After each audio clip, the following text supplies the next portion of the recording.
mbir mi dafa ëpp nii. audit yi d'accord nañ. bu ñu si jógee du auditer samay doom ñaari doom yi nga xam ne liggéey nañu gouvernement. procédure la respecté dañ ma song ma dóor ay coup de sommation. mooy ki la bëgg a rey yow yaa ko ëpp droit kon mën nga koo rey. ndax bii nga xam ne moom lañ may fale mandat juróom-ñaari at la danaa ko yemale ci juróomi at ndax li ñu bëgg mooy démocratie sax fi. mbokk yi ànd ak ñun ci télévision Futurs Médias ñi ngi leen di nuyu ñi ngi am mbégte dellu si ak yéen ci seen émission Faram Facce ni ñu koy defee àllarba bu jot waxtu bi bu jotee ñu digg ak yéen ci seen émission boo xam ne li ko tax a jóg mooy waxtaanee tolluwaay réew mi Faram Facce ko loolu mooy li sabab seen émission Faram Facce télévision Futurs Médias di leen ko defal en direct àllarba bu jot ci waxtu wi tey nag ñu di ci am gan El Hadj Malick Ndiaye lay wuyoo moom mooy secrétaire national à la communication bu parti PASTEF bi nga xam ni président Ousmane Sonko moom moo nekk ci bopp bi moom la ñuy recevoir tey mbokk yi ci seen émission Faram Facce El Hadj Malick maa ngi lay nuyu. maa ngi lay fay Papa Ngagne di nuyu say téléspectateurs yëpp di nuyu mboolem sénégalais yi nekk fii ak yi nekk ci bitim réew di ñaan yàlla rek lépp lu ñu fi wax mu doon njëriñal askan wi. jërëjëf El Hadj waxtaan bi dañ koy tàmbale ak. bataaxal bi nga xam ni avocat yu Ousmane Sonko bind nañ ko jagleel ko président assemblée nationale Moustapha Niasse ci bataaxal bi booy liir dafay mel ni dafa am fu ñu bëgg a langaamu ndax loolu dina nuroo ak déclaration bi Ousmane Sonko def ñu dégg ko mu wax ni immunité parlementaire bi bu ñu ko lever 9h 9h05 ma dem wuy ji ndax jàpp nga ni.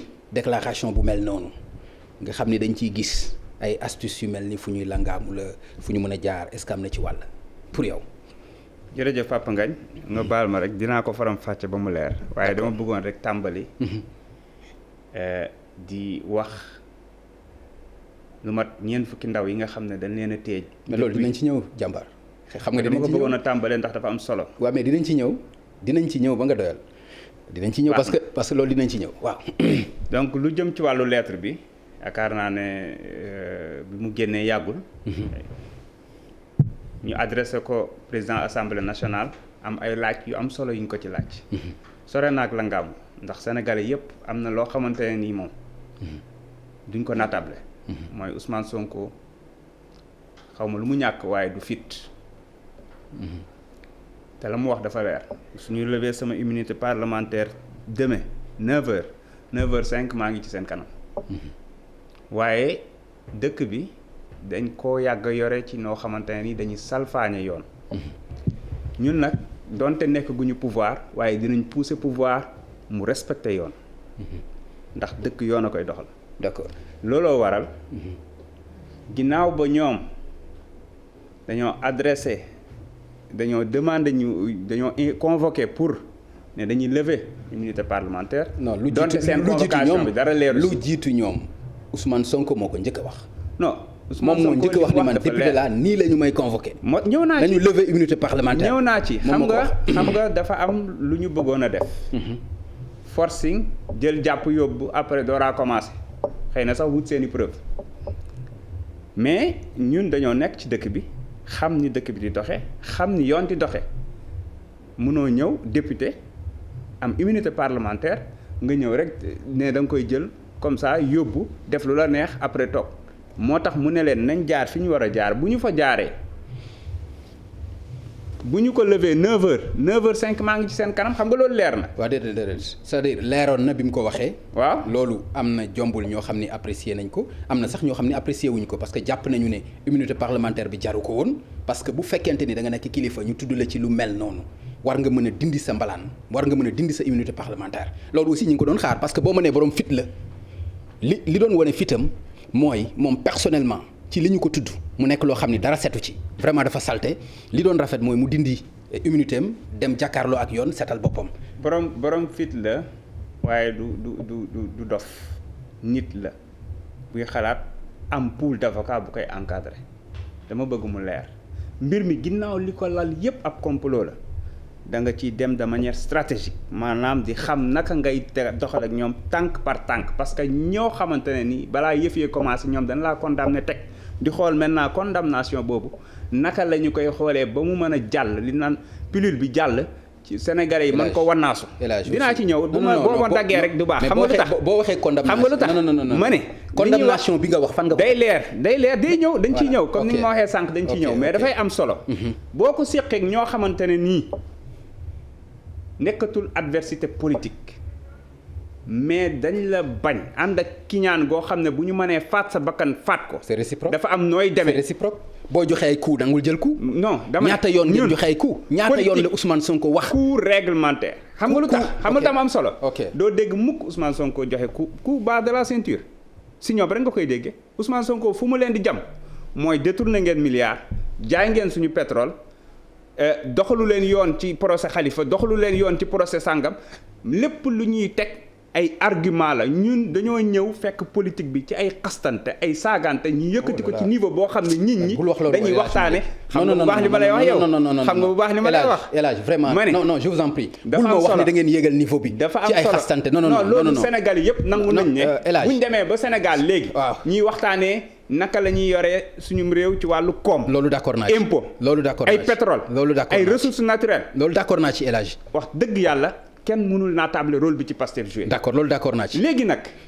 moo tax te mosoo dégg Ousmane Sonko attaqué nit personne même Macky Sall Ousmane Sonko dafay faral di wax ni mosuma koo teg bët laata xëy na muy dem di wuy ci mosuñ tegante bët et que su fi Macky Sall nekkatul woon c'est-à-dire xamatu ko la personne de Macky Sall intéressé wu ko affaire bi nekkul nit ak nit encore une fois c'est une question de quelqu'un bu ñu dénk destiné réew mi mu yor réew mi ñun dañoo nekk opposition assumer suñu opposition donc dañuy càmbar réew mi naka lay doxee di ci wax mi leer mais ñoom dañoo gis ne ba ñu commencé ba léegi parce que dafa affaire bi dafa am cislaay dañ ne bërët ñu ne kii xaaral ñu damm ay laafam raje ko fu ñu tegul fenn radiation bi.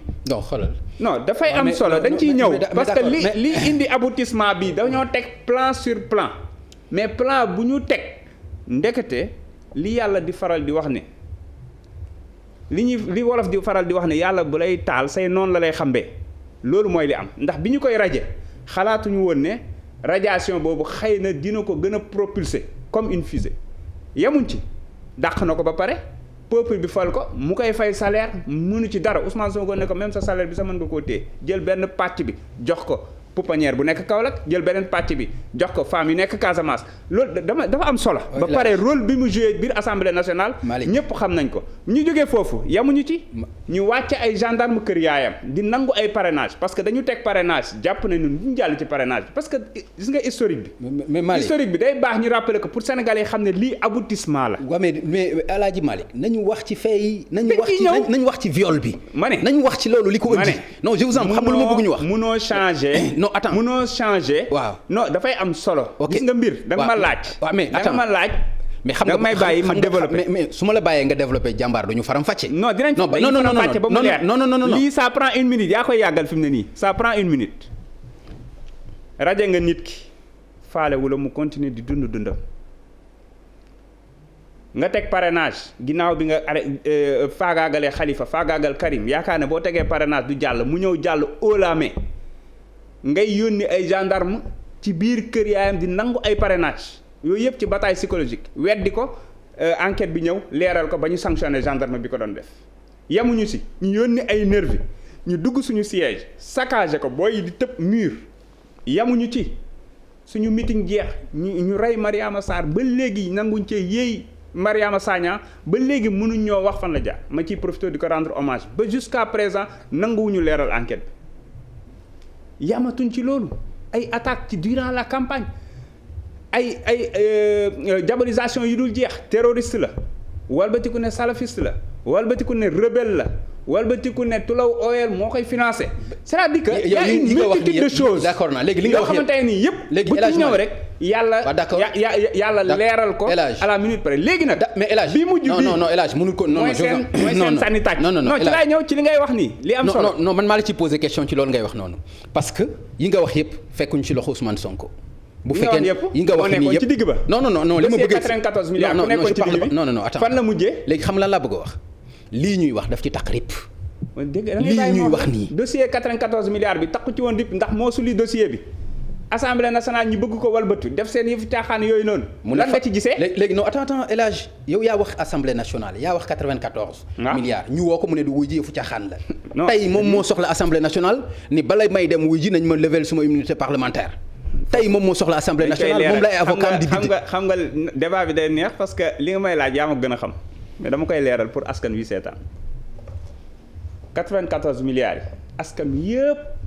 nangu nañ ne Sonko moo am dëgg sur toute la ligne ndax xam nga lu tax dañ ne bëreet mu def enquête dem teg ci table procureur teg ci table OFNAC teg ci table IGE procureur nangu cee yéey yàbbi encore une fois procureur s'il s'agit de brimer un opposant mais en 24 heures mu régler dossier bi. 94 milliards 46 milliards kenn xamul lan moo ci am nga ni moom moo am dëgg 94 milliards 46 milliards. ça fait des mois dañoo fàtte woon existence am dossier 94 milliards bi. enquête bi dafa leer ñi teg ko ci table Seynabou Ndiaye Diakhaté du moo ko interpellé moom procureur xam nañ li tax xam nañ li nekk ci dossier bi dañoo enquête ba xam ne fii sens interdit la ñu daal di taxaw bi ñu koy woo assemblée encore une fois dañu yaakaar ne ñun ay ndaw lañ ci politique dañoo yàgg di suivre yàgg di xam yàgg engagé wu même su fekkente ne ay ndaw lañ yàgg engagé wu gis nga ñii fi nekk tey di balballu 2011 ñoo doon nekkandoo tout le temps je dis bien à la place de l'obélisque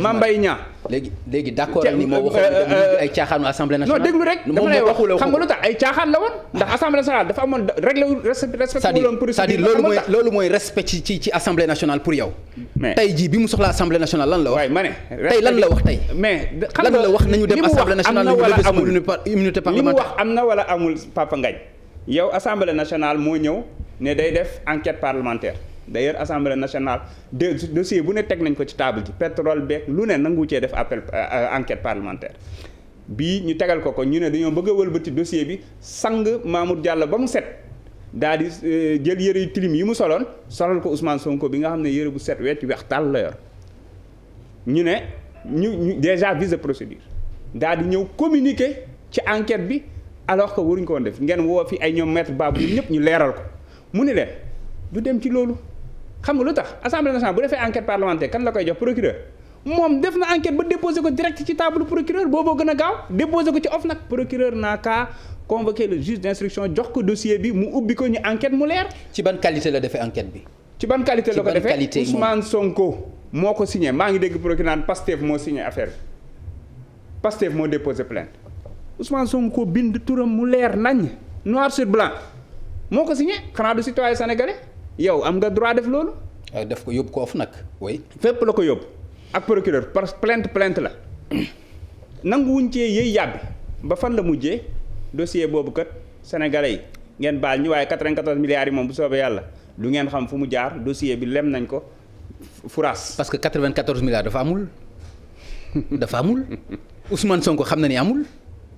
parce que moo jógee ci 94 milliards dara ci 46 milliards. Papa Ngagne non daf ne la bu leeral leen dama xeetu sénégalais yi fii loo fi teg dinaa ko leeral 94 milliards mu ñëw ne leen 46 yi fay nañ ko na ma juge d'instruction na ma procureur woo ma wax ko ban banque la jaar nan lañ ko fayee juge d'instruction bi nga ko wooyee daf ko jox dossier yëpp da ko jox information yëpp. léegi pourquoi moo tax yëf yi jàllul pourquoi mënul joxe compte bi pourquoi mënul jox numéro compte bi joxe ko nit ñi xam ko. xanaa yow da ngaa yaakaar ne ñun ay cuune lañ Papa Ngagne yoon fa mbax na doone benn lan dem ne ko fa bàcc askan wi nañ wax yoon mu doxal yoon leeral seen alal ji fu mu dugg. loolu benn la. beneen bi firnde bu leer Mamour Diallo boobu ba léegi da ngaa dégg ñu jox ko sax poste chef de quartier lu tax ñu dàq ko mbir mi dafa leer nañ askan xëy bu doon beneen réew di nga gis askan wi taxaw jatu ni socc ne mbir mi day leer balaa dara di xewaat ndax 94 milliards yooyu yaakaar naa ci xeexu mbas mi soxla nañ ko lool. 94 milliards yooyu dañ ci doon tabax ay lii say lii doyul say aspirateur doyul et cetera bu ñu jëlee ci foofu pour te dire que li tax mu am raison ci demul woon assemblée bii nag assemblée dafa convoqué pour lever immunité parlementaire. moo ko sollicité. waaw kay mu ne communiqué bi nga jot sànq lan la ci wax. lan lañ ci wax. dañ ne président assemblée nationale yaa ngi livré benn député. boo xamante ne ni dañ ko te nature plainte bi sax ñoom nan leen wax lan lañ bind ci plainte bi. lan lañ bind ci li ñu yóbbu assemblée nationale. mu ne leen d'accord waaye léegi nañu wax parce que loolu fokk askan wi xam ko ci lettre bi avocats yi dañ ne nañu wax responsable Benno Bokk Yaakaar bi nga xam ne témoin cité na ko ci affaire bi te doomam mooy ki jëli woon xale bi yóbbu ko nañ wax responsable boobu noonu kan la nañ ko leeral loolu laa la wax la ngaamu la non déglul non loolu mën na leeral feneen non déglul non El Hadj Malick Papa Ngagne c'est-à-dire bul ma dagg parce que point bi ma nekk nii non point bi ma nekk nii dafa am solo foog askan wi xam ko dafa laaj dañoo laaj ñaar dañ ne biñ njëkk a laaj mooy certificat médical bi nga xam ne sous 24 heures lañ ko def nañ ko publier ñun ñoo ko wax député yi nee nañ parce que certificat bi génn na non déglul rek mais El Hadj Papa Ngagne xam nga loolu mooy langaam ci Assemblée nationale da nga bëgg askan wi xam nga loolu li may wax xam nga loolu ça non Papa Ngagne déglul suba la ñu convoqué bureau yi Assemblée nationale pour ñu wax ci lu jëm ci immunité parlementaire ngeen bëgg avocat yi bëgg indi jàngal seen liggéey dafa am solo Papa Ngagne kenn du man du ma ñëw di la jàngal li ngay def journalisme bi mais avocat yi doo leen jàngal seen liggéey li ñu def xam nañ ko bu baax a baax a baax dama ne Assemblée nationale bii lever immunité parlementaire day am fu mu ko teg on est d'accord duñ ñëw rek xëy suba ne ko lever immunité parlementaire x bi ñu lever immunité parlementaire Khalifa Sall da ngaa yaakaar dañ ko envoyé message rek ne ko lever day am ay dossiers yu ñuy indi teg mu ne leen certificat médical bi nga xam ne produire nañ ko te dafa disculper Ousmane Sonko parce que koo ëpp li mbokk mu mënoo koo jëw dafa am lu am solo lu ma lay wax gis nga les patriotes aji bëgg réew yi ñi ngi fu nekk ci réew mi aji yàq réew mi way aji bëgg réew laay non déglu bu baax li may wax parce que xamagoo fu ma jëm dama bëgg a wax ne aji bëgg réew mi ñi ngi biir APR ñi ngi ci administration bi ñi ngi partout ñi ngi ci seen biir kër yi te am na loo xam ne ñoom duñu ko nangu moo tax ma ne la certificat médical bi disculpé Ousmane Sonko leer nañ sous 24 heures lañ ko def nañ ko publier ñu ñoo ko wax askan wi nañu demander nañu exiger ñu publier ko parce que ñun suñ nëbbuñ dara benn ñu ne ñaar responsable Benno Bokk Yaakaar bi nga xamante ne nii bokkul sax APR xam nga li naan buur li koy sànk souvent ci dagg lay jóge ki nga xam ne moo orchestré affaire bi yónni doomam mu jëli ndaw si jour boobu yóbbu ko nañ wax kan la parce que témoin bi cité na ko lettre bi nga lire sànq. loolu lañ ci bind. léegi nag non dafa ndànk dafa am solo. dafa am solo El Hadj Malick xam nga nag ñëwuloo fi aussi pour def sa communication da nga ñëw pour ñu échanger. nañ waxante dëgg rek nangul ma ko. mais non mais je vous en prie ñëwuloo aussi rek pour bëgg a def sa récit sa communication. je vous en prie alors li ma bëgg a wax mooy wax nga ni ndaw si oto bi ko jël si c'est-à-dire li ñu bëgg fi ma bëgg ñu taxaw fa mooy est-ce que li nga dégg yow Ousmane Sonko wax ko ci déclaration. nga wax rek sa aqulay taala bu fekkonte ni Macky Sall la est-ce que di nga ko nangul di nga ko gëm. wallahi al azim bu doon Macky Sall non dama ni sama aqulaa taala li nga dégg ci déclaration laa la wax. sama aqulaa taala parce que moom mooy seen principal adversaire tey est-ce que bu doon moom la moom nga dégg li mu wax. bu doon maanaam Macky Sall moo nekk place opposition ñun ñi nekk place pouvoir. non même nii mu nekkee nii tey nu mu mën a demee. ci mu tàq ci li taxaw def déclaration mel est-ce que li mu wax di nga ko nangul yow. ñun déjà. waaw non baal ma rek nga tontu dama lay wax rek. waaw dama lay wax rek. bu doon ñun kese la parce que ay wax yi damaa feebar rek ay dama nangam bàyyil ma ñëw. si ay yooyu. bàyyil ma ñëw. allez-y. bàyyil ma ñëw. fii lañ fi libéré koo xamante ne ni dañ ko jàpp mu yor faux médicament lu ëpp milliard. Macky Sall gracier ko ñuy wax mu ne dañ maa jox rek ma signé on est d'accord fii la ñu fi c'est-à-dire que manquement yooyu duñ ci wax non dama ciy ñëw parce que da nga wax ne ay affaire déclaration bi dafa est-ce que yey na nit est-ce que convaincant na déclaration bi nga dégg c'est plus que convaincant nit bu ñëw parce que wax na ko mu leer président Ousmane Sonko su fekkoonte ne xëy na ñii yegguñu ci bassesse bi soxlawul askan wi di xam ci ay wér-gu-yaram ak yooyu parce que c'est typiquement privé c'est-à-dire que dañoo jàkkaarloog ñoo xamante ne ni moom moo fa egg. non mukk si bàyyil Papa Ngagne non da nga maa wax ne dañuy échanger mais da nga may bàyyi ma développer dafa am solo. allez-y. Le président Abdoulaye Wade il est très élégant ndax kenn du ma sa xalaat mu yegg ci niveau bii nii ci yegg ay affaires privées ñoom ñoo koy jël bàcc ko ci mbedd mi léegi. tout ce qui est ay récits lu ci am xoolal Abdoul Mbaye affaire privée affaire de ménage élection yu jub si ñu tegal ko bii ñu ñëw yaakaar ne Ousmane Sonko comme lëj mën nañ kontam yépp xool nañ ñi mu daan liggéeyal ñëpp amul fenn fu ñu ko jaar benn waaye gis loo xam ne jàpp na ne xëy na mën na ci profiter pour dem ñu jaar ko ci jigéen jàpp ko ñu jaar ko ci jigéen jàpp ko ñu jaar ko ci jigéen jàpp non eggaleel rek jaaruñ ko ci jigéen jàppuñu ko Papa Ngagne bu ñu waxoon dëkk bi non ñi dem salon de massage ñëpp non day am solo dañ ciy wax non ma ne mais dafa am solo non mais dëkk bi bu ñu waxee loolu kenn waxu ko ku dem salon de massage rek ñu xëy suba gis nga bu ñu la bëggee comprendre man yow bu fekkente ne amul benn intérêt ñu jaar ko ci jigéen ñu jàpp ko ngay massé woo ñu jaar ko ci jigéen ñu jàpp ko non dama ne procès bi bu amee parce que gaw ma sax ne dina am ndax mbir mi dina am ñoo xam ne dinañ si bëgg a génn yoo ko dina jëpp fu ñu ko foojeewul bu amee procès bi lépp dina leer te li koy gën a gaaw a leeral nañ publier certificat médical bi nga xam ne génn na ba pare nañu wax dama ciy insister responsable Benno Bokk Yaakaar boobu nga xamante ne ni doomam moo jël si waa moo jël si ndaw si nañ ñu wax ki nga xamante ne ni ki ku ñu xam la ci dëkk bi mu bind plainte bi kan la c'est-à-dire que témoins yi li ñu wax ci récit yi nañu ko génne comme ñoo fi dàq publier PV. mais El Hadj Malick yow li ngay wax nii yëpp. ma ne dafa am solo xam nga lan laa bëggoon a dégg. nga wax lu complot la li may wax yëpp li muy wane mooy ci complot bu affaire bi ñu am cabale politique la complot bu leer nañ la te sénégalais yi ñuy seetaan dinañ xam ne complot la bu ñu ko bennalee parce que du ma daw benn question. d'accord léegi may ma ñu bennal ko. bismillah alors da nga ni complot la kon yow nangu nga existence su complot bi. bu baax kon xam nga ni moom ci boppam tax na ci moom Ousmane Sonko. ci complot boobu non yaa ni complot la. mais complot dafa tax yow non. mais attends yow yaa ni complot xam nga fan lay jaar déglu rek tey bu ñu ñëwoon ñu ne gis nañ benn virement bu jàll benn chèque boo xam ne dañoo imiter tur kiiwu signature Ousmane Sonko def ko ci chèque bi chèque boo xamante ne nii daf ko envoyé maanaam ci wàllu corruption ñi taxal ko ci parce que jéem nañ koo def bi ñu koy taxal.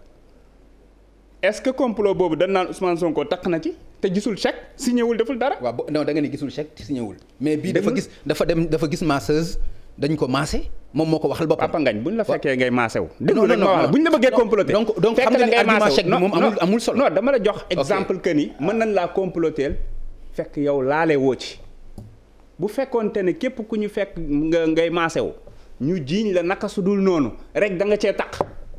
mais kon xanaa dëkk bi ñëpp kaso lañ jëm encore une fois politique ak nguur moo jarul yenn yi man bir na ma ne ñi nga xam ne ñoo initié yii ba dugal ko ci bopp Macky Sall fi ñu toll nii ñi ngi réccu parce que dañoo jël benn jigéen instrumentaliser ko pour won ne la pour won déglu rek li ma lay wax dafa am solo de. instrumentaliser ko mu seq ak Ousmane Sonko. sequñu dara encore une fois ba mëni yu génn ci. yow gis nga non je vous en prie. nañ ko wax nañ wax ci non. ah kon yow. non kon yow témoin nga. non mais yow nga dégg ko ma dégg ko. témoin nga mais xanaa liiruloo plainte bi. lan nga dégg. xanaa liiruloo ko yow.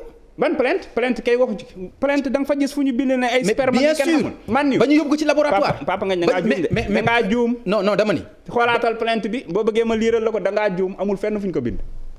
moo tax ma ne la bu dee témoin nga nag nga wax ma. non je vous en prie El Hadj Malick lan moo ci indi sperme lan moo ci indi laboratoire. yaa ko fi wax de ñu xool ko. man de déggoo ma wax ko yaa ko fi wax. li ngay wax nii yëpp binduñ ko fenn ci plainte bi. te ci man nga ko déggee. ci yow mii. ci man nga ko déggee xam nga lu tax ma wax la ko. waaw. da nga ne ci plainte lañ ko def ma ne plainte bi li ngay wax nii amul fi benn xam nga plainte bi lan la wax waa ji dafa ñëw indi ñaari pistolet. ok violé ma ñëwaat violé ma parce que viol répétitif la wax. ñëwaat xam nga dañoo soxor ba bi ñu bind yëf yi ñi ngi xool nañ ko mën nañ defee ba xam ne kii sax xëy na peine de mort lañ koy condamné maanaam dañ ko war a rey. day ñëw indi arme ñaari arme dugg ak ñaari arme. mais am na ñaari arme quand même. déglu rek mais xam nga ni am na ñaari arme. man maa nekk ci vie privée Ousmane Sonko di xam ay arme. ok. ñëw violé. demaat ñëwaat sàkku bi ci gën a neex bu mujj bi daf ko message ne ko maa ngi ñëw maanaam maa ngi ñëw violé la xaar ma ñëw violé la nee na loolu la ndaw si loolu la wax ci plainte bi de message boobu noonu duñ ko génne nañ ñu wax bi ñu laajee ndaw si message bi lan la tontu gis nga mbir mi dina mel ni tuq sa bënn saañ ba réer te ñoom ñi ko yee. dinañ ko bëgg a fay mu tëlee musiba lay doon ci yéen. du mukk si musiba lay doon ci yoon. parce que non musiba lay doon ci yéen non mais El Hadj Malick fa yàlla lay defaree non déglu ma rek ñun ñoo bëgg. waaw non ñun ñoo bëgg. waaw ñun ñoo bëgg yëf yi leer. waaw léegi loolu am solo El Hadj Malick da nga ni dina mel ni tux su bënn. saañ musiba lay doon ci yéen. saañ bëree mënu leen am leader bu aspiré nekk président de la république. waaw fii ñu koy tudd ci lu bone nii nga naan ma ay tux su bënn saañ bëreer. yonente yàlla Yuusuf lu bone nii yonente yàlla Yuusuf lan lañ ko tuddaloo bul ko méngale. non xoolal. non méngale du fii question de méngale dama bëgg a wax ne yonente yàlla Yuusuf lan lañ ko tuumaala fan la mujjee fii as gor su nekk teg nañ ci moom tuuma yoo xamante ne nii dafa am ñoo xamante ne nii dañu fàtte tëraayu bàmmeel dafa dox ak tànkam ba ca salon ba. comme ni ma mën a dox ak sama tànk ba ca salon ba wala ba ca boîte ba wala ba feneen. couvre-feu. déglu ma rek xam nga gis nga buñ la bëggee tuumaal. man mën naa génn fii léegi nii taal sama oto di dem ñu arrêté ma fekk dugalal nañ ma drogue wala leneen buñ la gis nga ki ñu wut bokk la ku ñu wutul encore une fois. yaa ngi naan couvre-feu mais dafa am droit circuler heure bu ko neex boo amul autorisation du circuler. yaa ngi comprendre encore une fois. dafa am lu am solo li am solo am na autorisation. li am solo dans cette affaire mais pas fu ko neex aussi. Papa Ngagne mais pas fu ko neex aussi. on n'est pas parce que yow yaa ma wax léegi yow yaa ma ni par exemple il est surveillé Ousmane Sonko. yow yaa xam na ko ñëpp xam nañ ko Sénégal xam na ne c'est l'homme le plus recherché de ce pays. alors ba pare mais est-ce que da koy teree dund. Papa Ngagne mais waaw. est-ce que y a un délit est-ce que dans ce pays y a un délit de massage. waaw. ah bon bien sûr. kon ñi ñuy tëj dinañ bëri. mais bien sûr da nga ma laaj ma wax la.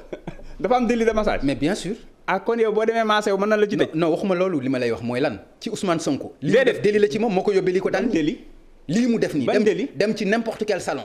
dem ci n'importe quel jigéen. mais loolu moo ko yóbbee lii ko daan nii tey jigéen. salon la dem Ousmane Sonko bu ko neexee dem salon. encore une fois du ma fa sax nekk naan salon faju nangam sangam bu ko neexee dem salon bu ko neex xanaa du doomu aadama.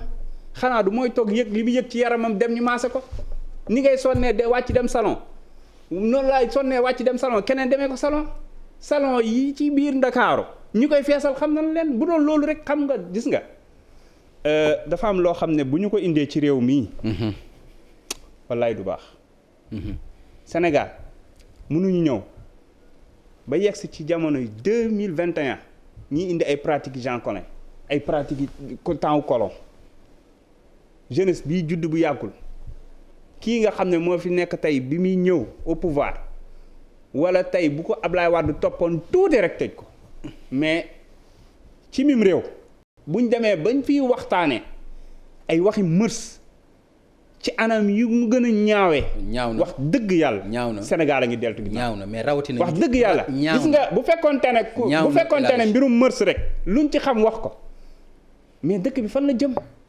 la ngay génn di wax xamal nañ la yaa ngi wax liibaru jàmbur fekk xamal nañ la kilo liibar. mais gis nga nit ñi dañoo bokkul. mais nga baal ma aussi non xalal xam nga affaire bi du problème de mœurs bu ñuy wax. lii dafa am ku ne dañ ko violé mu def plainte nekk sénégalaise. nekk citoyenne am sañ-sañu porter plainte. moo foofu laay ñëw. affaire bi du fi nga bëgg a yóbbu wax ji mooy bu doon ne lu ñu xam wax ko affaire bi du lu ñu xam wax ko la. dama ne affaire bi xam nga lan la. dama ne nga dem violé xale bu jigéen mu porter la plainte lii la. ba pare nekk loolu n'importe qui parce que moom moo présenté boppam non baal ma moom moo présenté boppam. Papa Ngagne non baal ma rek moom moo présenté boppam ne Ousmane Sonko député à l'Assemblée nationale chef de parti politique. et futur président de la République yokk ko ci. non dama ni non xam nga loolu moom sa wax la. mais dama ni président assemblée dama ni par exemple moom moo wax député à l'Assemblée nationale chef de parti. 3e élection passée chef de l'opposition et futur président de la République ma yokkal la ko ci yokkal dayoo bi nu mu la neexee mais dama la bëgg a wax mbir. Papa Ngagne ki la porte plainte ne da nga ma def viol répétitif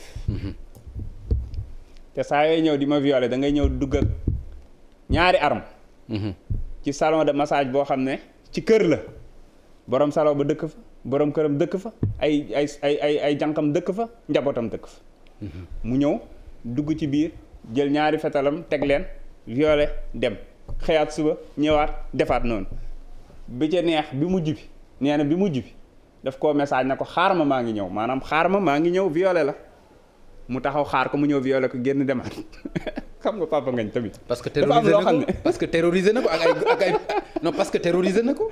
Papa Ngagne xam nga dafa am loo xamante ne gis nga gars yi dañoo cuune quoi très sérieusement mënoon na gën a nice nii quoi. mais yow kan moo cuune dañoo cuune ci affaire bi kan moo ci cuune est-ce que du Ousmane Sonko moo cuune ñi ko tëgg. non ñi ko tëgg ñoo cuune xam nga lu tax. non gis nga Ousmane Sonko. non El Hadj non cuune bu ci amee nañ waxante dëgg bu ci cuune amee Ousmane Sonko moo cuune. yow boo xëyee suba boo xëyee suba nga dem salon de massage Pape Ngagne dem ñibbi sa kër ñu xëy indil la plainte ne la da nga maa violé da ngaa cuune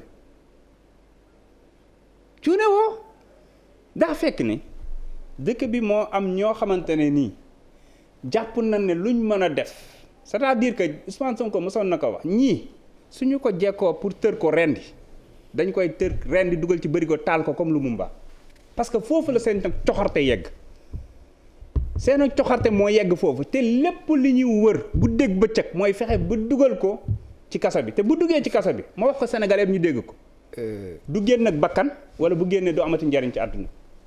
Ah bon? Parce que loolu mooy seen bébét parce que dañoo soxor te nguur jaral na leen lu ne. mais loolu gis nga dama toog ci benn émission xam nga lan laa fa wax. mais bu fekkente ni pour arrêter ko la rek condamnation doy na ci sëkk. mais pourquoi éliminer ko. noo koy condamner mais attention le commando reste un commando même derrière le barreau. gis nga Ousmane Sonko ni mu yëngalee réew mi gis nga ni ko askan wi toppee waxuma ay militants ñun bëriwuñ militant sénégalais yi ñoo jël affaire bi projet bi ne lii ni ñu projet wu Cheikh Anta rëccee projet wu Mamadou Dia rëccee projet Pastef du ñu ko rëccee ça transcende la personne de Ousmane Sonko dafa am solo looloo tax ñoom jàpp nañ ne waa ji nekk fi di dund baaxul te complot bi mën na sax génn Sénégal kenn xamul gis nga mbir mi ñun dañoo ñëw ñu ne bañuñu benn réew waaye nag sama boppam la gënal du bañ naa la ñun Sénégal dañoo am or am pétrole am jën yu doy am suuf su nangu tàlli am ay ndaw yu nangoo liggéey am lu nekk ngir Sénégal dàq ci àdduna bi mais Sénégal di gën a wéy di deltu ginnaaw ñi ñu coloniser woon wëlbatiku di ñu noot jël seen ay préfet teg fi di ñu def lu leen neex ñu ne loolu la ñu bëgg mu dakk suñuy waxtaan ak waa France dañuy waxtaan ak ñoom ci gagnant gagnant suñuy waxtaan ak waa Turquie ñuy waxtaan moo tax nag ñun l'avènement de Pastef ñi koy dakkal mooy ñi dem ci salon de massage askan wee koy dakkal non ñi koy dakkal askan wi projet Pastef mais il faut moom leader ñi koy dakkal mooy ñi nga xam ne ñooy fréquenter salon de massage yi dama bëgg nga yaakaar ne yow boo yaakaaree ne bés boo yaakaaree ne Ousmane Sonko moo porté moom kese mooy projet Pastef wala moom kese moom mooy changer réew mi mais ça veut dire que kon juum nga xam nga lu tax projet bi encore une fois ñun ñi ci fës sax di ci wax xëy na ñooy ñi ci gën a ñàkk solo projet bi sénégalais yee ko porté de tous bords je dis bien de tous bords même de l'autre côté de tous bords même de l'autre côté xam nga la moo am solo. en tout cas élection yu mujj yi wane wu ko. élection yu mujj yi malgré ñëpp xam na ne. élection li nga wax ak li ñu génn wane wu ko. fan nga gisee parti politique moo tax su may dégg ñu naan génie politique Macky Sall génie politique c'est pas un génie politique génie politique doit utiliser moyens de l'État pour arriver à tes fins génie politique mooy tu sors du néant comme Wade l'avait fait mais comme Pastef l'a fait 2014 tu sors du néant soo génnee di dox kenn xamu la. En 6 ans, tu surclasses la classe politique. Aujourd'hui, Pastef est le plus grand parti du Sénégal. neex naqari loolu mooy génie politique te sàccuñu alal reyuñu nit defuñu dara loo xamante ne nii wàccoon ak yoon lu dul dañoo ñëw waxtaan ak askan wi nàmm seen xel ubbi seen i gët wax leen li yàqu-yàqu réew mi li teree dem réew mi ak li war a mën a demal réew mi. askan wi nangu ko. dooleel ñu dem élection première élection yoo xam ne ñëpp xam na ne élection yi dañ ko jaxase terewul ñu génn 3e pour une première participation ana kañ doon wax ne mooy 2e mooy chef de l'opposition fan la mujjee dem na kam mooy chef de l'opposition d'accord El Hadj tey jii ñu ngi doon wax procureur de la République génn boobu bu ko defoon joxe ay firnde comme ni mu ko defee woon ci Khalifa non ni mu ko defoon ci Khalifa su ko defee lu tax defu ko ci 94 milliards yi bu ko defee lu tax defu ko ci 94 milliards yi su ko defee ci problème bi laay wax lu tax defu ko ci pétrole bi loolu moom peut-être mu tontu la ci mais dama ne bu ko defee non du ko def de su ko defee ci problème bi laay wax na ko def indi ci ay leeral yu leer na ko def su boobaa lan ngeen di wax na ko def xanaa procès du am na ko def procès bii bu dee dina am parce que xam nga y a ce qu'on appelle les objectifs principaux et les objectifs spécifiques ak yi làqatu ci ginnaaw xam nga dafa am nu ñuy demee calcul bi ñu demee suñu ko mënul tëj ci procès bi tamit nañ fexe ba yàqal deram gàkkal deram woon Sénégalais yi ne waa ji ngeen yaakaar ne mooy waa ji du waaja moog ñu ne yem képp ñoom ba ñu commencé ba léegi loolu la ñuy wane moog ñu ne yem day xeex système bi waaye moog ñu ne yem Sénégalais yi kii moog ñu ne yem mais même bu ñu yemoon ak ñoom sax xanaa ñu tànn leen tuuti Sénégalais yi mën na xaaral ñu essayer leen parce que ñoom ñi ngi fi 1960 ba léegi encore une fois ñi ngi fi 1960 ba léegi moo tax ma ne la mënuñoo yem Papa Ngagne mënuñoo yem te waa ji mënuñoo fexe ba takkal ko ba mel ni moom. mais d'accord mais système boobu aussi du ngeen ko xase noonu parce que. système non duñ ko xas xam nga système bi lu ngeen fi egg aussi. xam nga boo yaakaaree ne système bi ay nit la. da ngay juum. du nit encore une fois gis nga biir APR y a de vrais patriotes ñoo xam ne ànduñu ci li xew nii jusqu'au haut niveau je dis bien. mais El Hadj nga baal ma mais est-ce que xam nga ci biir Pastef am na ñoo xam ni ànduñu ci li Ousmane Sonko def. dem ci salon de masse c'est normal non il faut dañ leen koy nangul xam nga lu tax. voilà xam nga par exemple ñoo xam ne am na ñoo xam ne sax mënuñu xam nga lu tax ànduñ ci. am na ñoo xam mënuñu woon gëm ni dem na ci salon. non xam nga lu tax El Hadj est-ce que da ngay bàyyi ma expliquer la est-ce que xam nga ni am na ñoo xam ni gëmuñu woon ni dem na fa. mais c'est normal bi mu ko waxee lañ koy doog a gëm. mais c'est normal. parce que jàppoon nañ ni ëppale na boppam loolu muuse na. non du ëppale boppam loolu de nit mooy kumpa Ousmane Sonko doomu aadama la nit boo am ay qualité am ay défaut c'est pas est-ce que loolu mooy importance bi est-ce que Ousmane Sonko lekk na alalu réew mi est-ce que Ousmane Sonko gis nañ ko mu corrompre gis nañ ko mu rey nit gis nañ ko mu def yàqu-yàqu yi am ci réew mi xam nga lan rek mooy cat mooy maanaam moo ko sonal mooy xëy na ba ñu commencé ba léegi nit ñi mënuñ woon a gëm ne politicien bu xawee parfait nii am na yegg ci niveau boo xamante ne nii dafa am solo li may wax dañ ko xaw a idéaliser alors que non déglul dafa am solo dañ ko xaw a idéaliser moo tax ma ne la nit kese la waaye nag bokkul a gaa yi de soree na ak ñoom dëgg la nit ku sàmm boppam la nit ku sàmm boppam gaa yi ci li leen di dégg bu ñu ko waxee nit ñi jël ay mbol de fekk leen fa mais plainte amu ci xam nga dama la bëgg amu ci déggoo li ma la wax non mais plainte laa la wax amu ci non déggoo li ma la wax waaw plainte ñan ñooy plainte boo jëndee plainte foo koy déposer kam mooy valider xam nga ki taxaw 31 décembre mu jàkkaarloog Sénégalais yëpp ne leen am na ñoo xam ne boo leen jàppee réew mi tas donc du ñëpp lañ mën a jàpp Sénégal daal moo am loi boo xam ne dañuy seppi ñii lañ mën a jàpp ñii lañ mënul jàpp ñii ànd ak moom lan lañ fi deful ci tooxi doona lan mais tollul faux billet mais tollul lu ne tollul nii de lan tollul ni viol de ban viol encore une fois tollul ni viol de yow da ngaa ñëw jugé condamné on parle de présomption encore une fois ne parle pas de viol on parle de présomption dafa am solo encore une fois dañ ko accusé non dama ne dañ ko accusé non mais li may wax coowu viol laay wax waxuma moom moo ko def waxuma def ko mais dama ne li ñu koy tudd viol la waaw li ñu koy tudd viol la voilà dafa am ko jiiñ ne viol la waaw sànq posé naa la question nangoo ma ci tontu ma ne la ndax nit ki nga xam ne ton bourreau bi ñëw dugg ak ay fetalam teg la violé la dem da nga koy xaar mu ñëwaat violé waat la dem ñëwaat violé waat la dem ci ginnaaw ëllëg sa mu ne la message la ne la maa ngi ñëw xaar ma nga xaar ko mu ñëw violé waat la dem est-ce que loolu yenu na maanaam xel mën na ko nangu ñu ne léegi li gën a gaaw comme ñoom def nañ seen ay réquisition déglu seen ay témoins nee nañ yóbbu nañ ko am certificat médical ñu ne leen génne leen certificat médical bi témoins yi ñu ci cité y compris leur responsable connu de Benno Bokk Yaakaar et son fils qui est allé chercher la fille yóbbu ko nan leen wax nan leen cité ki bind lettre bi nañ ko cité ak yeneen yoo xam ne buñ ci yeggee dinañ ko wax encore une fois te loolu yow am na loo ci xam buñ ci yeggee dinañ ko wax non dama ne ndax am na loo ci xam yow am na luñ ci xam ci responsable Benno Bokk Yaakaar boobu non dama ne am na luñ ci xam lu bëree bëri lu weesu responsable bi xam nga ñun wax dëgg yàlla du ñu nangooy wàcc ba ci yenn bases yi.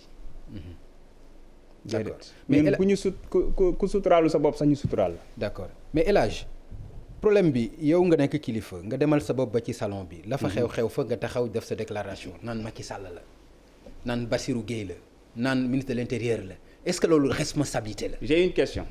suñu la non dafa am solo. pourquoi dama la bëgg a firndeel. waaw dama la bëgg a firndeel lu tax. yow yaa taal sa oto nga demal sa bopp. nga def fa la nga fa def. ba plainte fekk la si non nga def fa la mu fa def mooy li ko jural plainte bi.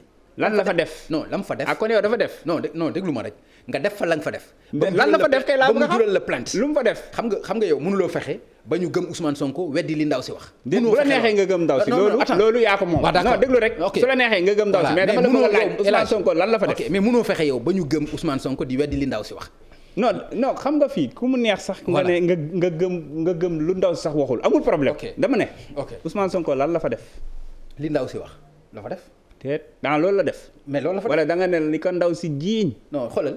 non dafa am solo dafa gis nga man ci wolof la ñuy wax te da ngaa dégg wolof te faram fàcce nga wax comme ñu faram fàcce ko mu leer. du ma fi nekk di jouer ci mots yooyu. vraiment non dem ci leneen dama ne.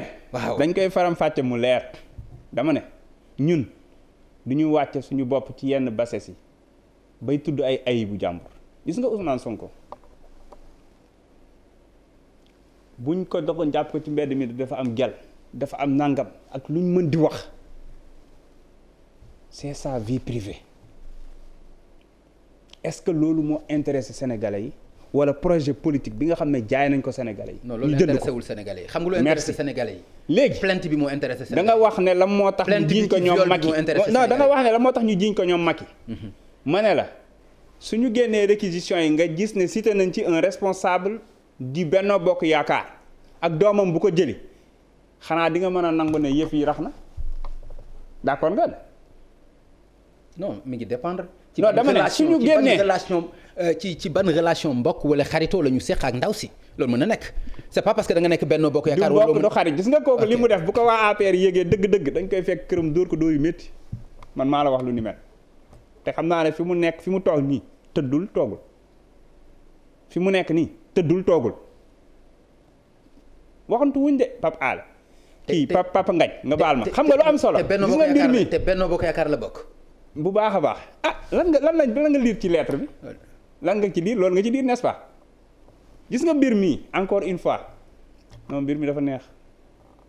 non désolé. dafa neex non désolé El Hadj Malick. dafa neex non désolé yéenewu ma ko woon Sénégalais yi yegg ci niveau bi parce que tey yaakaaroon naa ne. dañu waroon a nekk di xool naka la ñuy xeexee mbas mi. xam nga mais El Hadj Malick amuloo looy wax boobu ba léegi lu dul toxu su bënn saañ ba réer lu dul dafa neex alors que li ñuy tudd sa leader mais lii musiba la.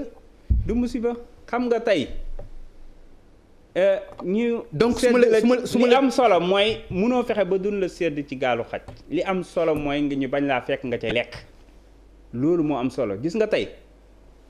Ousmane Sonko mais dañ ko fa fekk Ousmane Sonko mais dañ ko fa fekk ci gaalu xaj bi ngay wax ni dañ ko fa fekk. xam nga lan la Malick non. dañ ko fa fekk bu toogoon këram lii du am. ma ne su toogoon këram ki koy commencé 22h ñëw. fekk gaalu xaj bi. mais gaalu xaj bi mooy Ousmane Sonko terroriste la nekku ko. gaalu xaj bi mooy Ousmane Sonko rebelle la nekku ko gaalu xaj bi mooy Ousmane Sonko daa violé wul dama la bëgg a wax encore une fois. kon yow yaay juge. non du kes may. ah non mais bien sûr. li may wax nii yow yaay àtte ay firnde yu leer laa ci am. at yow da nga fa nekkoon.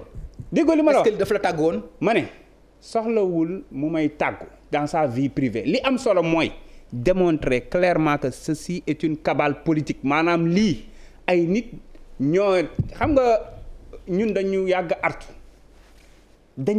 artu ci loolu à la veille des élections artu woon nañu fi parce que nit ki nga xam ne yaa ngi xool noo mën a def ba laq ko jant bi guddeeg bëccëg ci loolu ngay liggéey. d'accord foo xam ne yow yaa ngi waroon a xool naka laa mën a def ba xeex mbas mi loolu dégg naa Ousmane Sonko wax ko. mais dégg naa ko ci benn bataaxal bi mu bind ci lendemain wu fee mais ci lendemain bi ci foofu la yem dafa wax rek lii lañ ma jiiñ ma nangam mais ci biir amul fenn fu mu expliquer que demoon naa ci salon ba te loolu aussi ñi ngi ko ci doon xaar ci ku loolu. nekk ak ce type de communication. mais xam nga la mu amoon solo ci làndoo mais bi mënoon na ko wax. non mais yow parce que yaa koy loolu yow yaa indi koy yow yaa ñuy wax naka la ñuy defee suñu stratégie de communication. li am solo mooy bu wax sa Ousmane Sonko saa yu wax ak Sénégalais c'est le leader qui s'adresse le plus au peuple sénégalais mooy leader bi ëpp li muy wax ak Sénégalais yi saa su nekk saa yu ko jamono laajee dama bëgg a wax ne jamono yi Pape Alé waruñu woon a fekk ñuy waxtaanee waxtaan yu doy waar yu ruslu fi ci mim réew bu ñu rusoon kilifa diine yi sax duñ fi indi yu ni mel.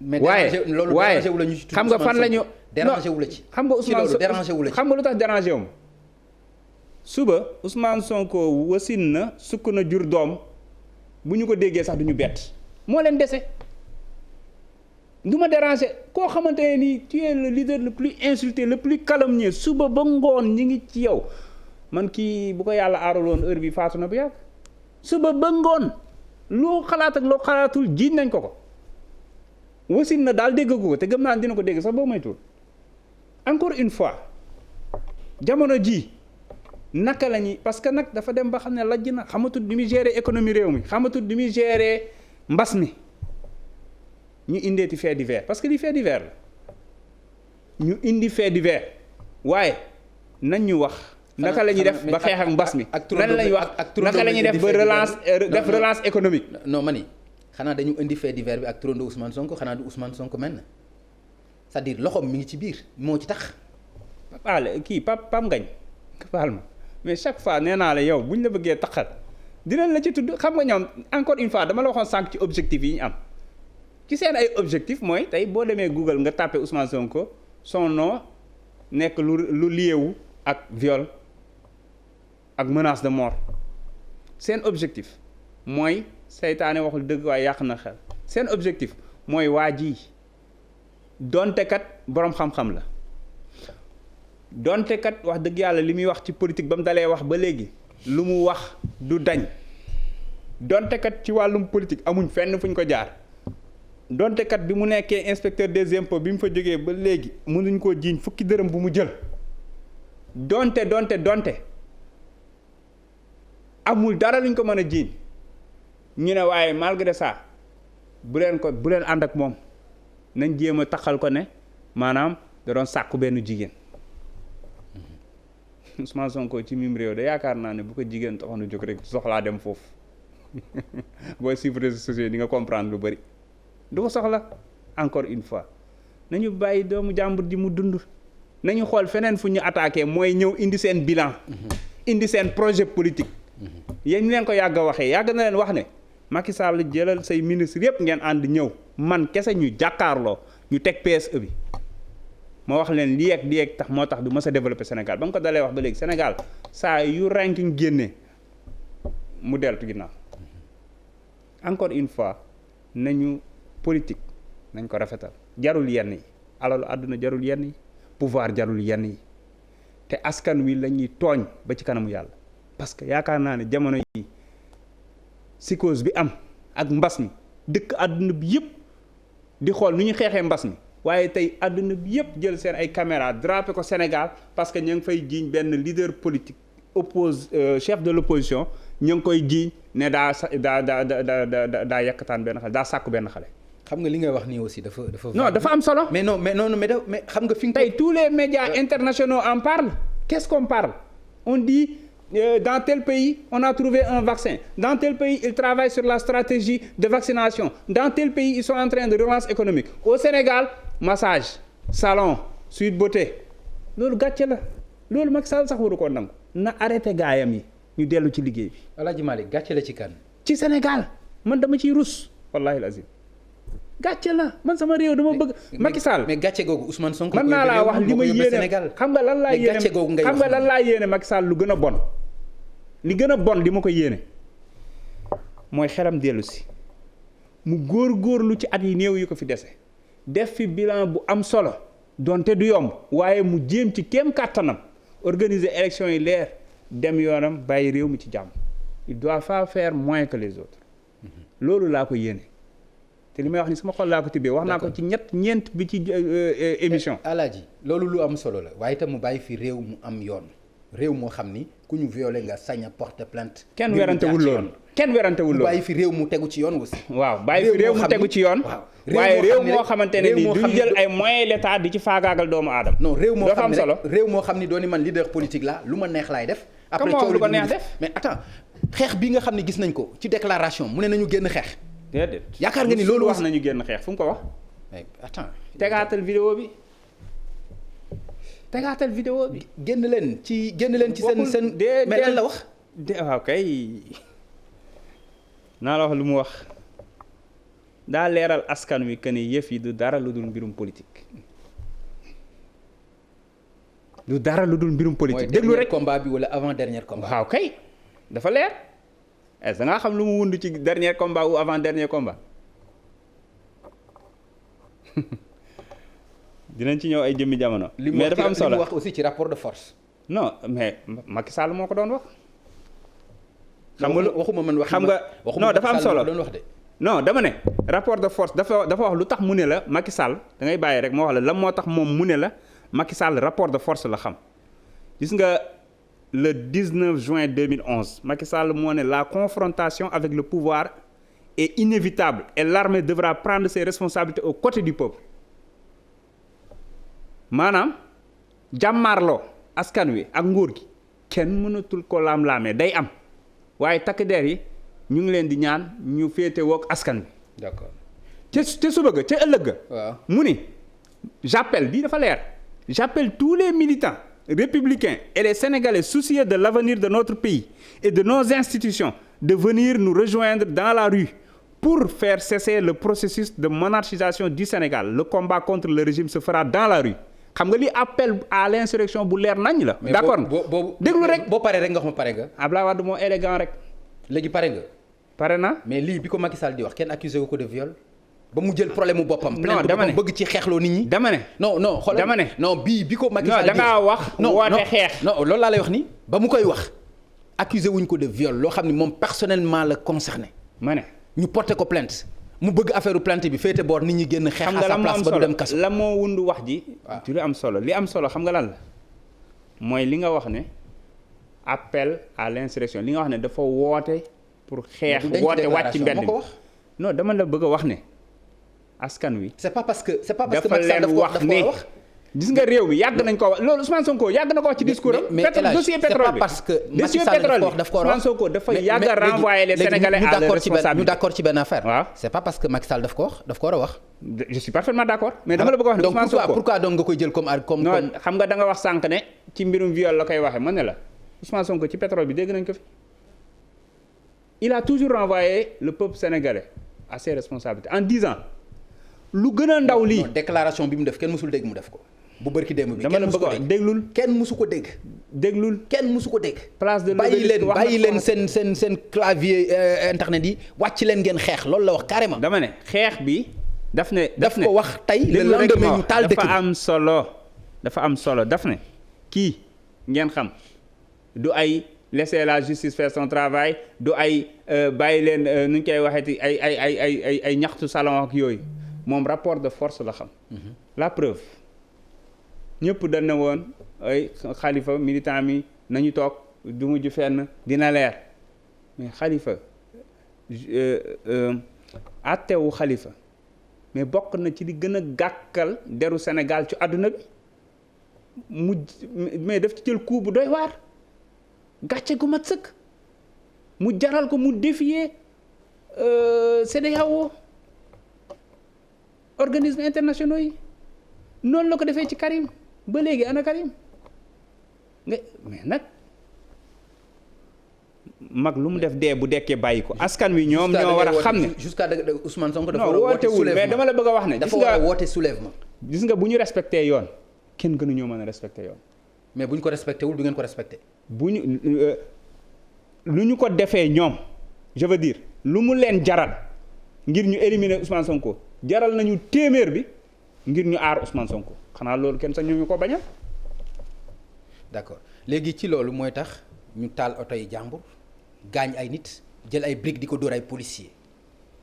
xam nga manifestation yàgg na fi am c'est-à-dire ci aar Ousmane Sonko nga wax de benn nit. non ban aar Ousmane Sonko. non yow yaa aar Sénégal ndax dañoo jàpp ne projet wu Pastef dama ni ci aar Ousmane Sonko. du aar ma ne moo tax ñuy taal oto yi jàmbur. xam nga quand je parle de la personne di dóor ay briques ay Sonko policiers. non dafa am solo li may wax nii projet la gis nga Ousmane Sonko yaakaar la kañ lañ gën a xam ñun fi ñu toll ci askan wi mooy bi lii amee ñun responsable sax amatuñu accès ci moom ndox suba ba guddi fu nekk la kilifa di jógee di ñëw suba ba guddi ñii nangu nañoo fotow ñii nanguwuñ fotow et cetera mais li fay ñëw suba ba guddi ñun ñi ngi dooraa xam waxuma la dara nag ñi nga xam ne macha allah xeetu lu nekk laa lay waxal nii ci ay conseil ñii di ñaan ñii di lu nekk askan wi laa lay waxal nii ñu ngi koy def ngir naqarlu mbir mi ñii di def ay live ñii donc loolu dafa am lu muy firndeel mooy ni ñu jar rëccee parce que Ousmane Sonko symbiose Dia ak Cheikh Anta la. non yow ñi ngay méngale leg la bokkuñu. ñoo ko ëpp dayo fuuf. mais dama ne leg la c'est la continuité.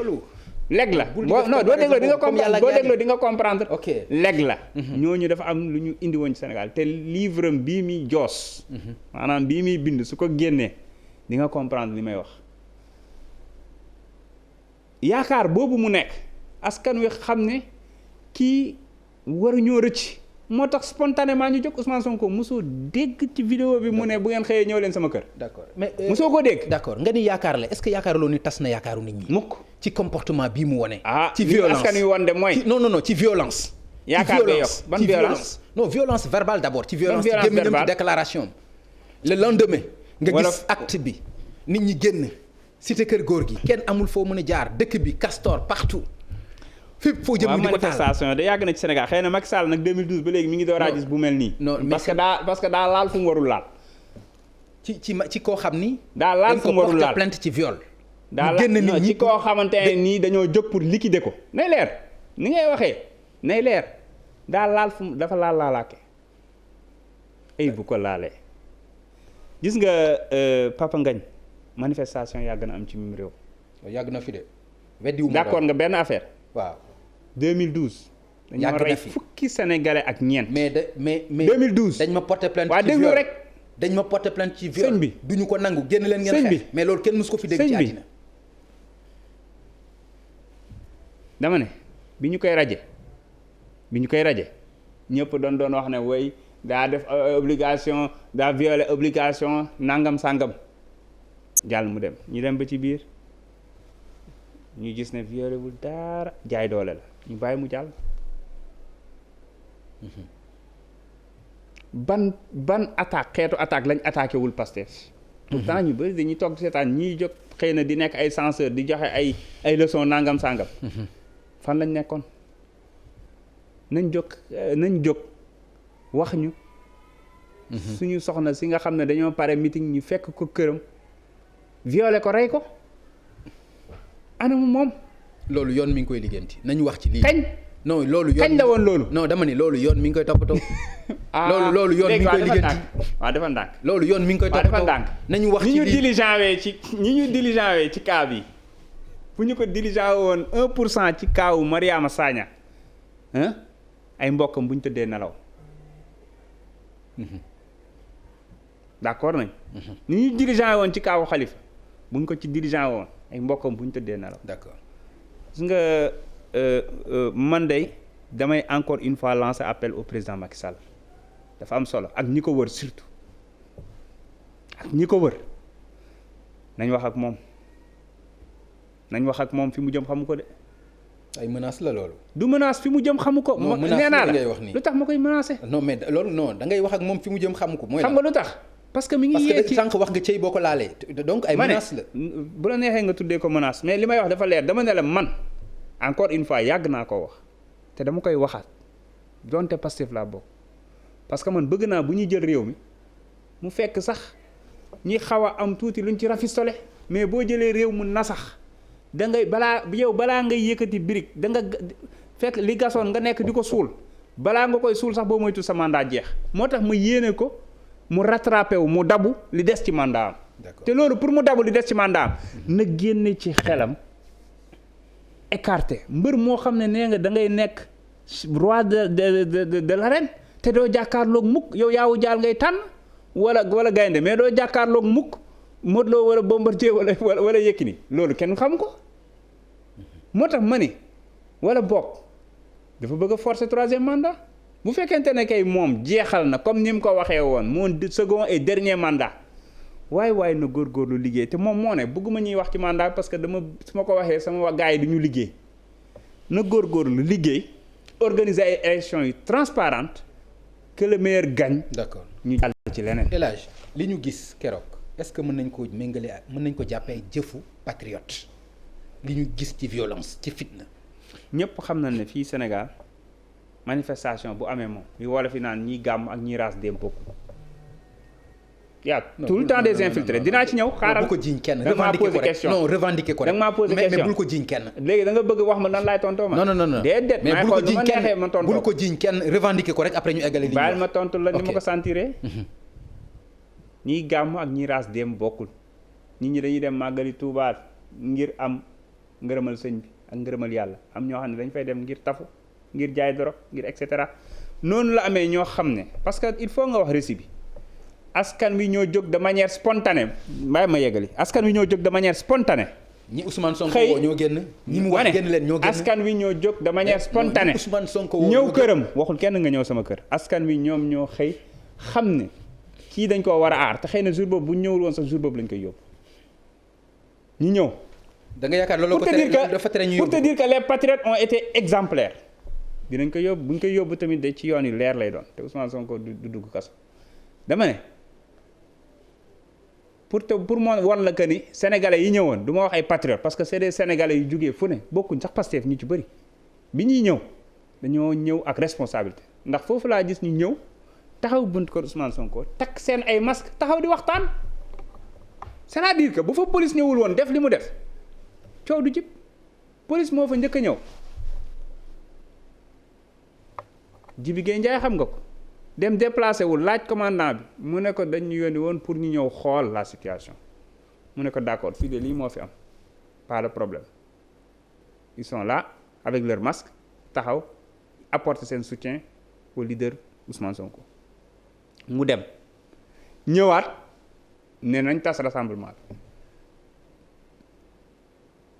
nañ wax ak jeunes yi quoi ci liggéey ne ko daal ma yéeg wax ak Ousmane wàcc wax ak jeunes yi commandant bi ne ko 5 minutes laa la may ji bi ngay yéeg le temps que Ousmane di wàcc ñu dóor lacrymogène loolu lan lay niroon yëf yi nii la demee journaliste yi fi teewoon yëpp mën nañ la ko seedeel ndax ils ont interviewé Jibi Gueye mu ne fii ci jàmm ak teraanga la woote wu ñu benn manifestation woote wu ñu dara gis nga lii tàmm nañ ko fi instant bii nii nga yaakaar ne nekkuñu di waajal infiltrer ñu tas ay message vocal appelé à l'insurrection sol sax ay t-shirt Pastef solal ko ay nit parce que fii ñun amuñu marron du feu de marron du feu Pastef amu ko xaaral fii ñi fi am ay ñi gis leen ñu tuddee seen bopp maanaam ay chocolat yu safara xaw ma nuñ koy tuddee marron du feu yor seen ay armes yor seen ay ngàndaay di xeex di reyante Pastef militant wu Pastef mosoo koo dégg encore une fois tey loolu laa ci gis xeex bi Ousmane Sonko quitté di dem di ci hôpitaux yi loolu laa gis naa ñu ànd ak moom non ñoo xam ni dañ koo gunge non ay garde corps am attention ay garde corps am un leader de l'opposition dans un état sérieux même dans un état boo xamante ne ni démocratique non seulement dañu waroon a mettre benn dispositif autour de lui wala au moins bu ñu ko aarul sax ñu bàyyi kook jàmmam ñu ñëw suñu garde corps yi bopp ñooñu ñëpp xàmmee na leen ndax yàgg nañoo ak ñun gunge ko mu dem seeti ñi nga xam ne dañoo jëlee ay gaañu yu métti ci yëf yi dañ doon wër est-ce que xam nga ne Ousmane Sonko daf bëggoon seeti policier bi ñu dóor bi ñu touché xamuñu fan la nekk yàlla moo ma tiim daf ko bëggoon a seeti xamuñu fan la nekk pour te dire parce que c'est un citoyen c'est regrettable kenn souhaité wul loolu mais liñ naan mbir bu manifestation bu xasee ba am kenn ay du yem ci bopp borom ma ci profité di wax ne ñi nga xam ne dañ leen a téye ba léegi te nar leen a déférer suba. une quarantaine. ok ñu ngi police centrale gendarmerie ñi fa nekkoon libéré nañ leen. xale yi nañ leen libéré. am na ci koo xam ne ñi koy wax Mohamed Thiam blessure bu grave la am nañ ko génne faji ko moo gën ñu téye ko foofu ba muy dee. nañ leen libéré. génération bii nekkoon génn. fekke wuñ alternance xëy na 2002. 2000 l'an 2000. bu ñu fekkee 2012 tamit ay fukki at lañ doon am. d'accord ñooñu bu fekkente ne tey ñoo ñëw nga bëgg fi indi ay méthodes yoo xam ne fàtte woon nañ ko jamonoy Collin. d'accord mais ñooñu dégguñu loolu jat boobu dégguñu ko. d'accord mais xam nga ni li xew ba kooku gaañu policier bi gaañu Ousmane Sonko am na ci kenn rafetlu ko Ousmane Sonko kenn rafetlu ko ci am na ci responsabilité.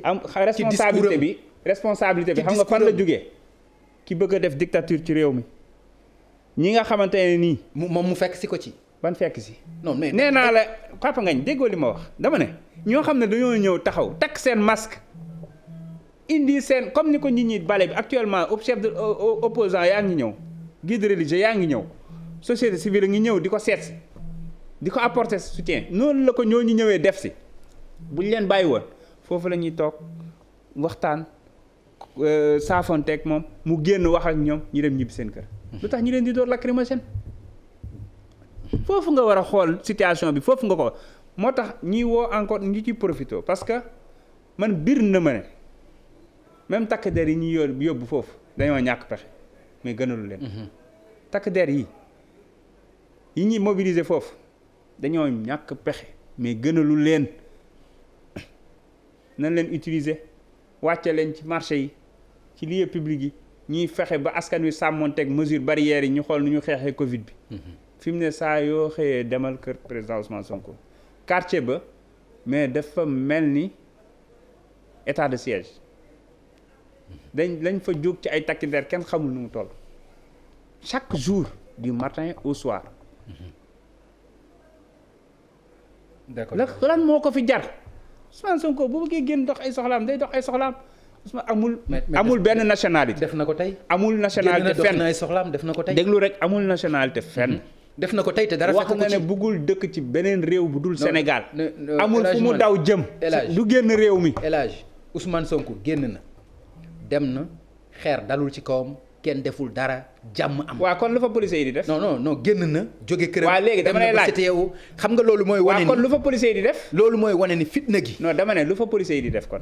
mais lan la fa mais parce que cité kër góor gi la moom génnul sax masawu coono waa ñooñu nga xam ne ay dëkkandoom lañu wax. mais bu ko defoon ñu gis ko. li muy def yëpp ñu ngi koy gis. ma ne. ñi nga xam ni mais taal nañ fa yëpp ndax ñoom. noonu la leen rombe dem yoon yow gis nga ko loolu. yaa ngi wax loo xamut. wax ma lan la ci def. Ousmane Sonko na mu mel ak ay dëkkandoom. wax ma lan la ci def. xam na ko xamoo ci dara. mais wax ma lu mu ci def. li mu def ci hôpitaux yi gis naa ko. mais nga yaakaar ne Ousmane Sonko bi génn di dem di saafara wala mu jël téléphone am woo leen da nga koy fekke wala man dama koy fekke. mais li mu def te non déggoo li ma la wax. dama koy fekke.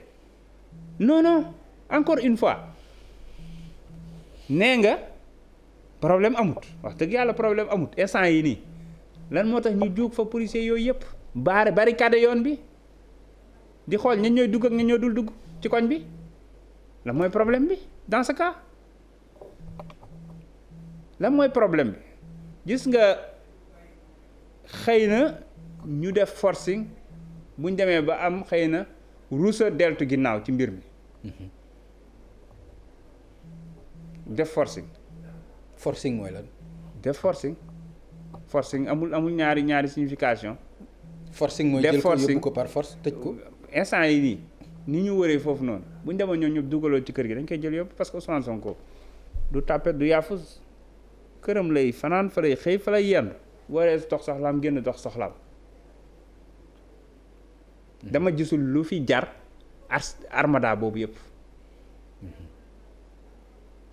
réew mi dafa war a ànd ak dal ñu jéem a xool nu ñu xeexeek mbas mi ñoom bu ñu bëggee yëfi leer mën na gaaw pour affaire bii nii mën na gaaw trop. non du gaaw. mën na gaaw daa war a gaaw parce que non gaawaloo leen ko. xam nga lu tax mi war a gaaw parce que levée immunité parlementaire lan moo ci indee avocat di. kam moo publier plainte Adji Sarr bi nan lañ def ba plainte bi journalistes yi jot ko ñëpp jot ko sénégalais yëpp jot ko plainte bi génn non man waxuma waxu. non xaaral rek nan lañ def ba non dama ne mu gaaw nañu génnee loolu bëggee mu gaaw yow nanguwuloo lever sa immunité parlementaire bopp ñemewuloo ko defal sa ñemewuloo ko. kam mooy lever immunité parlementaire boppam. mais bari na.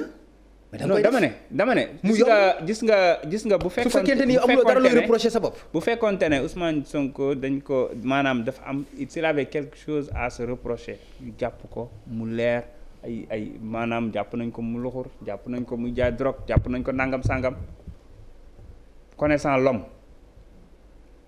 day livrer boppam xaar procès amul problème boobu waaye nga xam ne nit y compris ñun bokk ci ñoom yàgg laa artu ne la ñiy pexe bu ne ñi ngi koy def non di caaxaan. non loolu laa mënut a dégg mais xam nga lu tax. c'est-à-dire yow nga am chance yow nga am chance yaakaar ne non yow nga am chance ñu artu la nga am chance bi ba pare nga loolu kay loolu passé wul cuune nga am chance ñu artu la ci lii mën nga ci teg sa tànk mën nga ci dem nga dem ba daanu ci. gis nga Ousmane Sonko bu demoon ci salon de massage comme tey faju bu demoon ci salon de massage boo xam ne. non faju moom buñ ko wax faju moom buy faju am na feneen fu mu fajoo. nañ wax leneen nag. feneen fan lay fajoo non mais fi mu fajoo fi mu mën a fajoo bari na yow tam. waxal xam nga ni foofu du pour faju. waxal foofu non fi mu mën a fajoo bari na. waxal fan yow yaa ma gën a xam ni kiné yi nga xam ne am nañ seen ay. lan la wax est-ce que léegi. non fi mu mën a fajoo bari na déclaration bi. non waaw xaaral du seetaan nga ko. ah bien sûr. fan la wax fi mu jaar yëpp ba yegg si foofu te Ousmane comment dirais-je satisfaction bi mu jëlee ci centre ngeen baal ma Rose Wardini bi nekk ginnaaw Imotsen su amoon moyens yi foofu lay continuer wala ñun buñ ko yëgoon. mais député déglu rek wala ñun buñ ko yëgoon. am na prise en charge. xaaral ban prise en charge assemblée nationale. prise en charge assemblée nationale dégg naa ñu koy wax jëlul en charge massage jëlu ko de donc na leer. jarul ñuy jéem a lëndëmal xelu Sénégalais yi ma ne fa mu jaar parce que day gor rek mais xëy na bu ñu ko waxoon ñu koy cotiser chaque mois mu koy def loolu du problème wala am na benn militant boo xam ne démb benn militant bu nekk Corée moo ma woo ne ma dégg naa ki nekk ci kiw Rose Wardini bi coréen la lijjantil ma numéro ma jël ko en charge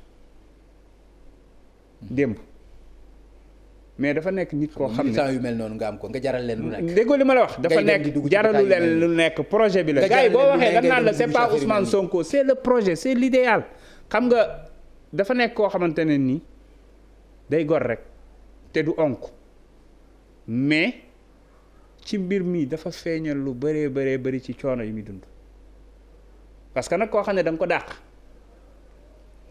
mu créé cabinet boppam ku fa yóbbu dossier nga menacé ko. amatul benn client di taaba di jóg di daanu pour daw dépassam mu dem est-ce que xam nga ne bi mu demee ci Rose Wardini bi ñu ko joxee facture dafa jotul ci pourcentage bi mu doon xaar ci 94 milliards yi.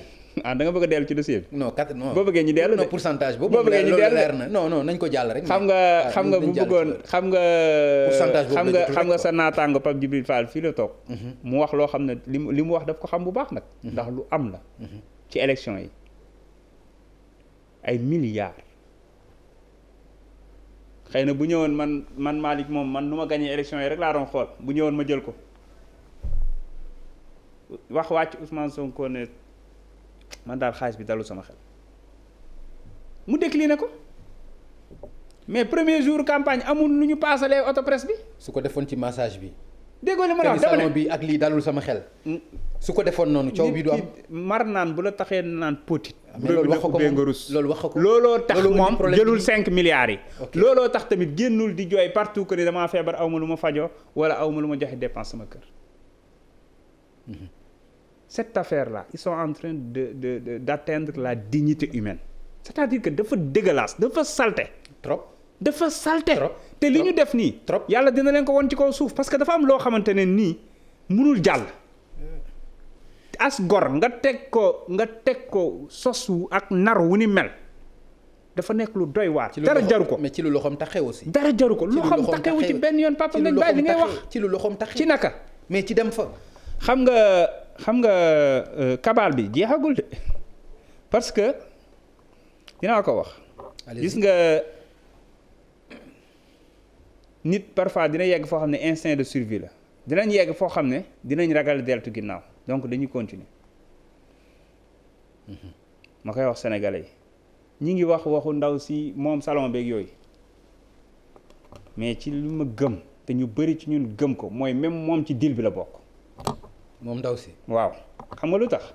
moom ndaw si moom salon. xam nga lu tax. ak témoignage bi mu def. xam nga lu tax ndaw si moo ne dégg lu baax li ma lay wax de ndaw si moo ne jéem a wax ne Ousmane Sonko bii ñëw nii lay def day kaalaw wala day nëbb kanamam bu ñëwee daal di dugg toog ci chaise wane ndodd li ñu maaseel ko mu jógaat dem ñëwaat ne dégg na ndaw si di wax téléphone yow boo ma wooyee téléphone man may wax ak yow est-ce que li ngay wax ak man ki taxaw fee da koy dégg wala man li may wax lay dégg. boo ko defee main libre.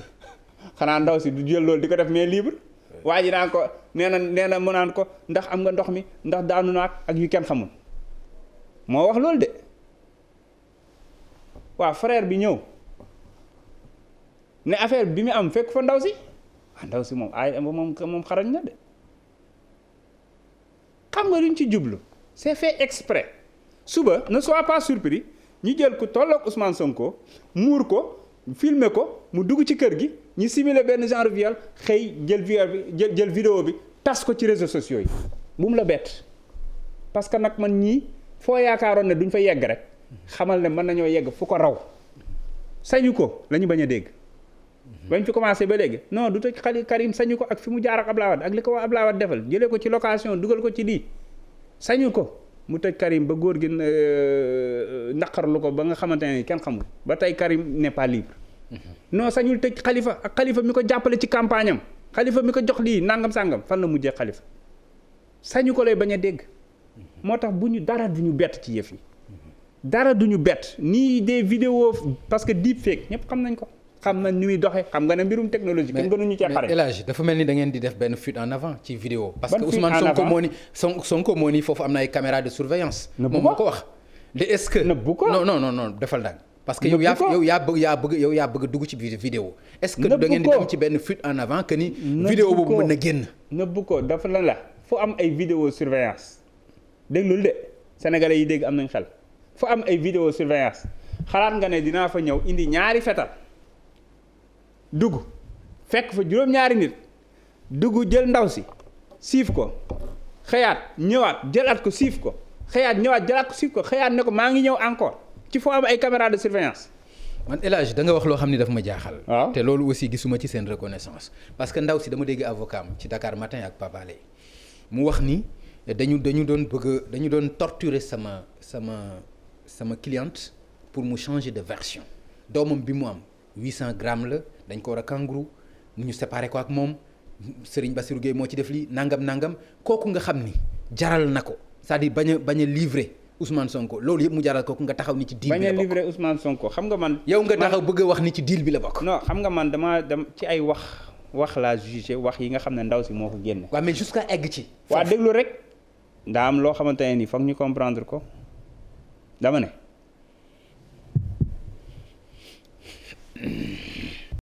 ndaw si défendre Ousmane Sonko da koo jéem a taqal jéem koo enfoncé xam nga lii loolu waaw Pape Alé yow Pape Ngagne loolu mënu ma ko nga baal ma xam nga lii loolu waaw bu waxee ne moom dégg na ñi ko doon woo téléphone naan ko ndax am nga ndox mi ndax daanu na gaawal ñëw moom moo wax loolu ci koo xam ne téléphone am la yor di wax yow nga toll fële mën a yónni say nopp mu dugg ci biir téléphone bi dégg li kii woote di wax waaye bi ci gën a neex témoin bi daan ne moom ndaw si fekk ko fa. mais yow yaa jàpp waa léegi dama yow yaa jàpp ni dafa wax pour taxal ko. est-ce que waxul aussi parce que loolu daf ko dégg léegi waa léegi est-ce que du loolu daf ko dégg aussi waa léegi waxul pour taxal ko d'accord waxul pour taxal ko dama la bëgg a laaj naka la mën a nekkee yow Papa Ngagne nit woo la téléphone nga koy wuyu man ma toog fii dégg nit ki naan la ndax lii waaye yamuñu ci ñi génn sa monteur bi nekk témoin ne Malick mii doon wax de fekk bu ko sax nekku fi woon parce que moom ci biir waxam sax am na fu mu waxee ne man nekk ma fa woon waa ji laaj ko ne ko nan nga ko xamee mu ne ko li may wax fu wóor laa ko teg. non man aussi saa yu wax dépassé na ma. non parce que man mënuma comprendre grand frère borom salon bi génn wax ni suma sœur 40 millions. mais grand frère bi pour yow grand frère mën na bañ a xam. sax xam nga 40 millions jox nañ ko ndaw si mën na si dugg ba ci biir mu bëgg cee génnaat man xam nga la moo ma ëppal solo version yi nga xam ne ñëpp jàpp na ne version bi c'est décousu c'est-à-dire que incohérence la du début jusqu'à la fin mën na dugg ci stratégie bi encore une fois ñi ñu amal affaire doo leen miimal dara encore une fois dara comme Ousmane Sonko dara comme Ousmane Sonko nag mu ngi nii wax dëgg yàlla bañ fi commencé ba léegi lu ne teg nañ ko ci deram waaye bu ñu avancé tuuti rek yàlla seetal loolu moom kenn mënu ko weddi au moins. d'accord nañ ñu xaar ba xam bi fan lay mujjee. bii day fi muy mujjee mooy palais ba bu soobee yàlla. incha allah incha allah Alaaji Malick maa ngi lay gërëm bu baax. maa lay gën a gërëm su fekkee am nga message nag nga ma bàyyi la nga passé message. message bi day mooy di ñaan rek ñi ñu jiite yàlla delloo si seen xel. ñu xam ne nguur day jeex alalu àdduna day jeex te as gor bokk na ci liy delloo réew mi ginnaaw. te yaakaar naa suñu maam ju baax ja sëñ Mansour borom daara ji yàgg na ci wax plaidoyer boobu nañ bàyyi gor ñi xas nañ bàyyi tuumaal nit ana maandu loolu même boo ko fekkee woon sax li la lislaam wax war naa tax boo génn sax doo ko wax mais politique dafa jarul yooyu na seen xel dal nag ndax ñun du ñu jël réew mi di fayantoo parce que réew mi ku ko bëgg a defar doo ko jël di fayantoo réew mi ku ko bëgg a defar da nga koy jël teg ko mi état de droit jox assemblée àqam jox justice àqam yow nga téye exécutif bi nga moom déroulé ñoom ñi lay saytu ku am ak yoon parce que buñ demee ba nit ñi wóolootuñu yoon ci doxalin wi la mais bu doon yoon am na nu mu doon doxee ko ci kaawu Khalifa doxee ko ci kaawu Karim xëy na sax Ousmane Sonko du xaar ay immunité parlementaire mais ni ministre du procureur du keneen koo xam ne rassuré na nit ñi encore une fois nañu delloo ci seen xel teg mbir mii ci suuf moo gën ci ñoom ñu jéem a xool naka la ñuy jàmmarloo ak mbas mi naka la ñuy relancer suñu koom-koom naka la Macky di jéem a sortir par la grande porte moo gën di ñaan nag yàlla jële fi mbas mi ndax man day wax dëgg yàlla ginnaaw corps médical bi yaakaarewu ma ko ci nguur gi moom ci liñ ma wanagum ndax ñoom wane nañ ne taruñ mbas mi nit ñi xamatuñ sax léegi ñaataay dee par jour am Ousmane Sonko indi Ousmane Sonko am massage am lii foofu lañ bëgg a teg téye réew mi ba kañ di ñaan yàlla nag yàlla def ci réew mi jàmm jërëjëf defal ko ñëpp merci beaucoup El Hadj Malick jaajëf ñu lay gërëm bu baax El Hadj Malick Ndiaye di la